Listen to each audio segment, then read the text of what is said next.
Say hello everyone. Hi. Pabebe. Hello. Kanang curious ko ani. Hilig mangugpog nuts.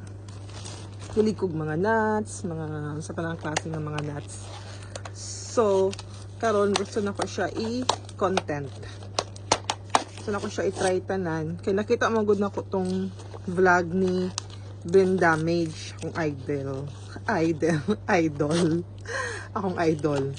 So, nakita na ko siya. Shout out guys sa Muskit. So, nakita na ko siya, nagmukbang siya ani. Naibog ko.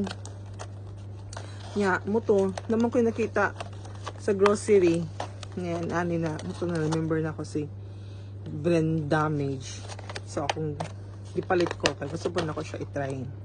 Actually, natilawan na ako ng uban. Kaning cashew nut or kasoy. Tapos, kani siya. Nakalimot ko. Pistachio. Muna akong favorite ang pistachio. Nakoy isa nga nakita gyapon nga nakapack gyapon siya. Same price lang sila. 15 natanggal na 15.75. So sa Pinas mga basta nasa mga almost 200 ata.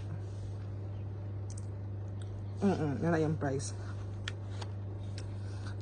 Wala na ako siya gipalit itong isa kay murag weird man kaya naman ko siya raisins or pasas. So wala siya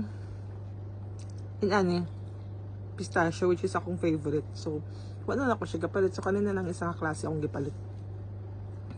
Muna siya ang pistachio. Muna akong gikawin ganyan, no? Dapat din ako inano kung unsay taste. So, medyo ano siya, parat-parat. Nya, malasa kay siya. Pinatingog ba? Wala na. Kanya, kasoy or cashew nut.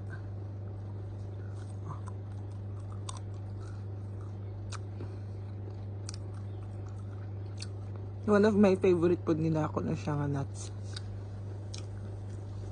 Sakit akong ngipon kay bago pa ako nagpa-adjust. Ikan ko nagpa-adjust Sony. Palit din ko anak ng yapit. Hindi naman ko makahulat kay gusto na mag-gina ko na siya.